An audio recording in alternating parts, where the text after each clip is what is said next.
First question है, हाल ही में विश्व धरोहर दिवस 2025 कब मनाया गया है?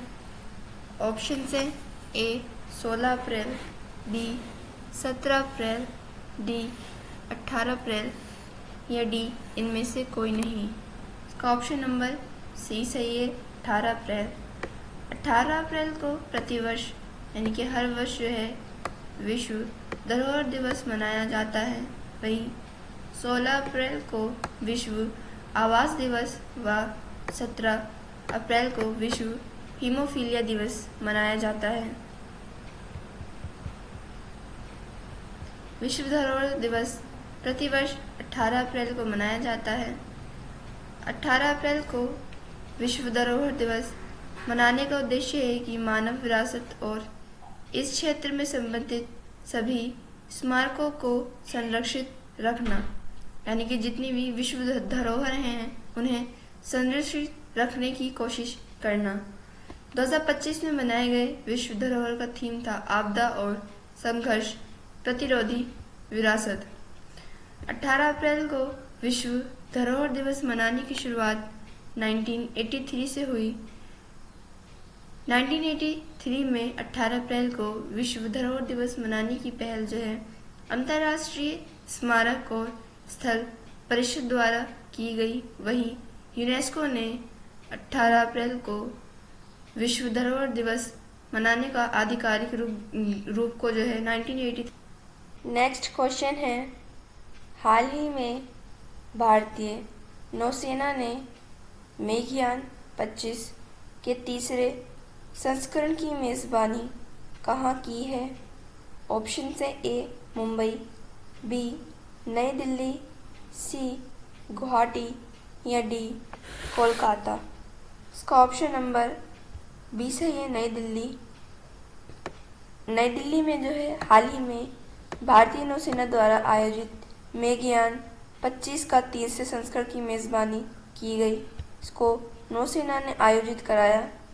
नौसेना ने मेघयान 25 का तीसरे संस्करण को नई दिल्ली में स्थित नौसेना भवन में आयोजित कराया। नौसेना द्वारा मेघयान 25 को मनाने का उद्देश्य है कि समुद्री मौसम विज्ञान और समुद्र विज्ञान के क्षेत्र में जागरूकता को सहयोग व बढ़ावा देना। नई दिल्ली में स्थित नौसेना भवन में मेघयान 25 के तीसरे संस्करण का उद्घाटन नौसेना प्रमुख दिनेश के त्रिपाठी जी ने किया। नई दिल्ली में नौसेना में मेघयान 25 को एक अवसर पर मनाया गया और यह अवसर विश्व मौसम विज्ञान संगठन दिवस के अवसर पर आयोजित कराया गया। नेक्स्ट क्वेश्चन है, हाल ही में किस राज्य की पुलिस ने जीपी दृष्टि कार्यक्रम शुरू किया है? ऑप्शन से ए पंजाब, बी गुजरात, सी मध्य प्रदेश या डी उत्तर प्रदेश। इसका ऑप्शन नंबर बी सही है, गुजरात। हाल ही में जो है गुजरात की पुलिस ने जीपी दृष्टि कार्यक्रम शुरू किया है। जीपी दृष्टि कार्यक्रम एक ड्रोन सर्विलांस है। दृष्टि की फुल फॉर्म है drone response and aerial surveillance tactical intervention. हाल ही में दृष्टि को जो है गुजरात की पुलिस ने लॉन्च किया है। गुजरात पुलिस द्वारा दृष्टि को लॉन्च करने का उद्देश्य है कि सार्वजनिक सुरक्षा में सुधार में मदद करना। दृष्टि की विशेषता है कि इसमें ड्रोन का उपयोग होगा, रियल टाइम सर्विलांस है व त्वरित प्रतिक्रिया और प्रमाण एकत्र करना जैसी सुविधाएं हैं। यानी इसमें जो है ड्रोन का इस्तेमाल किया जाएगा, रियल टाइम सर्विलांस यानी कि इसकी रियल टाइमिंग कहाँ पर इस रियल टाइम में चलता है उसकी टाइमिंग बताएगा व त्वरित प्रक्रिया यानी कि जो अलग अलग प्रतिक्रियाएं होती हैं उसके बारे में बताएगा तथा प्रमाण एकत्र करना यानी कि सबूत इकट्ठे करना आदि जैसी सुविधाएं जो हैं दृष्टि के कार्यक्रम के अंदर शामिल है।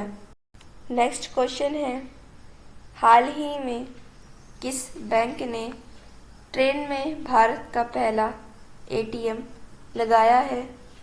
ऑप्शन से A SBI, B PNB, C bank of Baroda या डी बैंक ऑफ महाराष्ट्र। इसका ऑप्शन नंबर डी सही है, बैंक ऑफ महाराष्ट्र।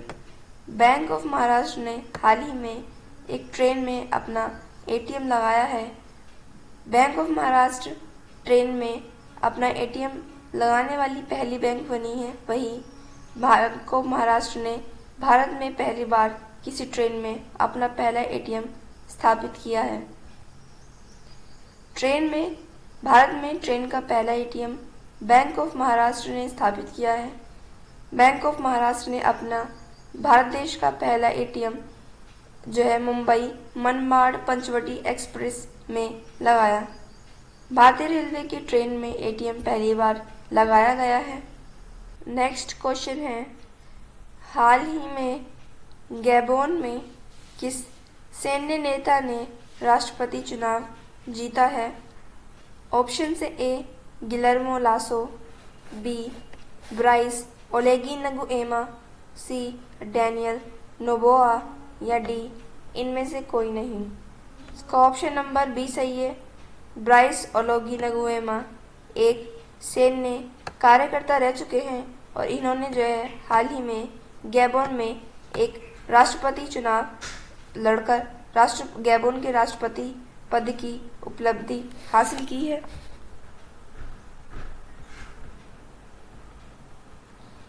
हाल ही में गैबोन देश में राष्ट्रपति की चुनाव हुए और इसमें ब्राइस ओलेगी नगुएमा गैबोन के राष्ट्रपति के रूप में चुने गए। ब्राइन ओलेगी नगुएमा एक सैन्य कार्यकर्ता रह चुके हैं। ब्राइस ओलेगी नगुएमा ने गैबोन के राष्ट्रपति चुनाव में लगभग 90% वोट से जीत हासिल की है। गैबोन में पिछले 40 वर्षों से अधिक समय से चल रही बोंगो परिवार की सत्ता को समाप्त किया है। यानी कि गैबोन में हाल ही में जो हुए गैबोन राष्ट्रपति चुनाव जिसमें ब्राइस ओलेगी नगुएमा जीते हैं, इससे पहले गैबोन में 40 वर्षों से एक बोंगो परिवार की सत्ता चलती आ रही थी और इसी सत्ता को हाल ही में जो है ब्राइस ओलेगी नगुएमा ने समाप्त किया है। ब्राइस ओलेगी नगुएमा का जो कार्यकाल है वह अगले 7 वर्ष तक रहेगा और इन 7 वर्षों में ब्राइस ओलेगी नगुएमा का उद्देश्य है कि यह गैबोन को एक अच्छा देश बनाए। गैबोन की राजधानी लिब्रेविल है व गैबोन की मुद्रा CFF फ्रैंक है। नेक्स्ट क्वेश्चन है, हाल ही में कहाँ मानवता की पालना नामक गुफाएं फिर खुली हैं? इसका ऑप्शन है ए ऑस्ट्रेलिया, बी इंडोनेशिया, सी दक्षिण अफ्रीका या डी भारत। इसका ऑप्शन नंबर सी सही है, दक्षिण अफ्रीका। दक्षिण अफ्रीका में मानवता की पालन गुफाएं या इसका नाम जो है स्टर्कफोर्टेन गुफाएं हैं। हाल ही में इन गुफाओं को दोबारा से खोला गया है। मानवता की पालना गुफाएं दक्षिण अफ्रीका में स्थित गुफाएं हैं। इन गुफाओं का नाम स्टर्कफोर्टेन गुफाएं हैं। यह गुफाएं बाढ़ के कारण जो है 3 वर्ष पहले बंद कर दी गई थी जिससे लोगों को हानि न पहुंचे और अब 3 वर्ष के बाद जो है दोबारा से स्टर्कफोर्टेन गुफाओं को खोला गया है।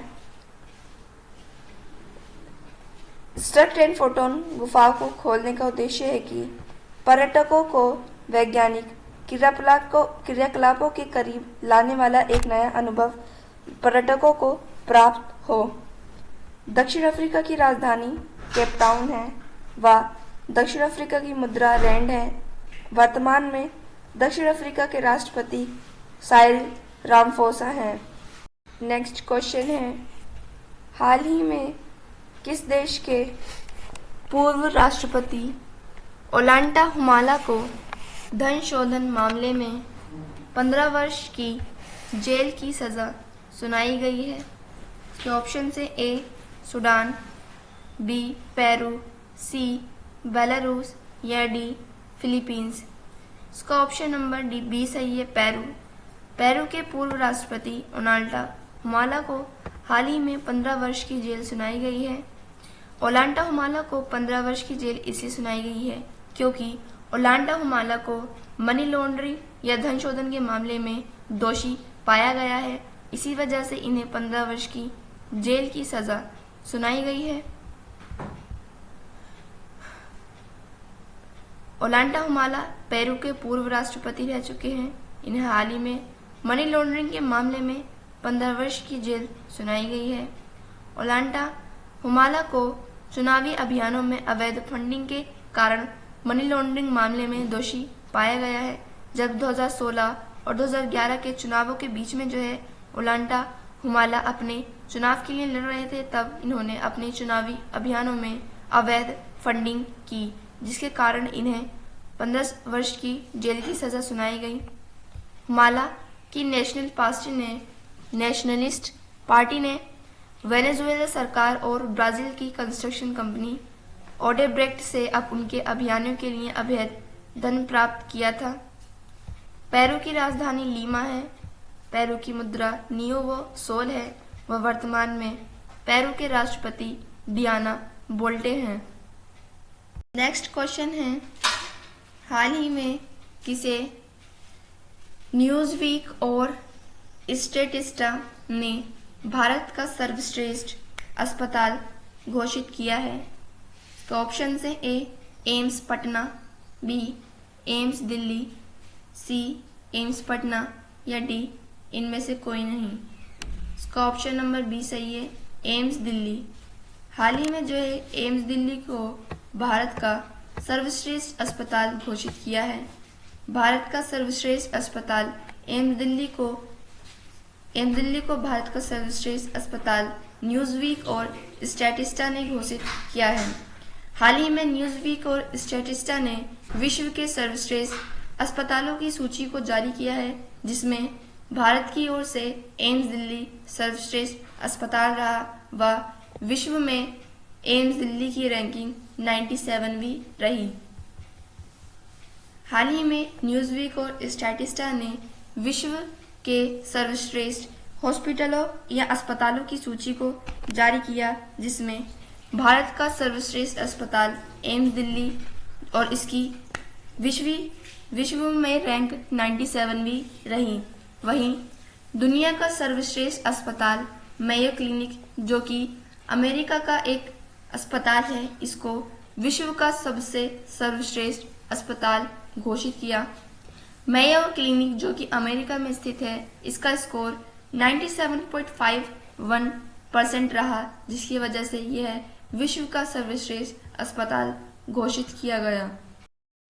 नेक्स्ट क्वेश्चन है, हाल ही में किस राज्य सरकार द्वारा 2030 तक 20,000 मेगावाट हरित ऊर्जा के उत्पादन का लक्ष्य रखा गया है?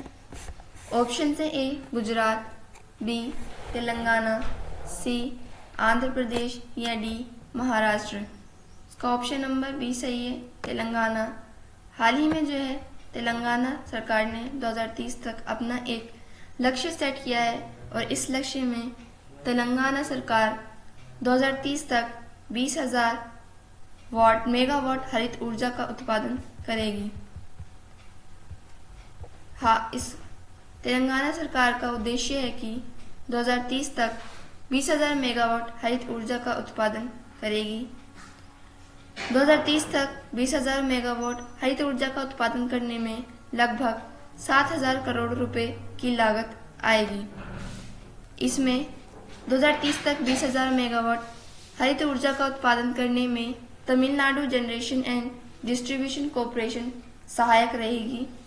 वर्तमान में तमिलनाडु के मुख्यमंत्री नीतीश कुमार हैं। तमिलनाडु की राजधानी चेन्नई है व वर्तमान में तमिलनाडु के राज्यपाल श्री RN रवि हैं।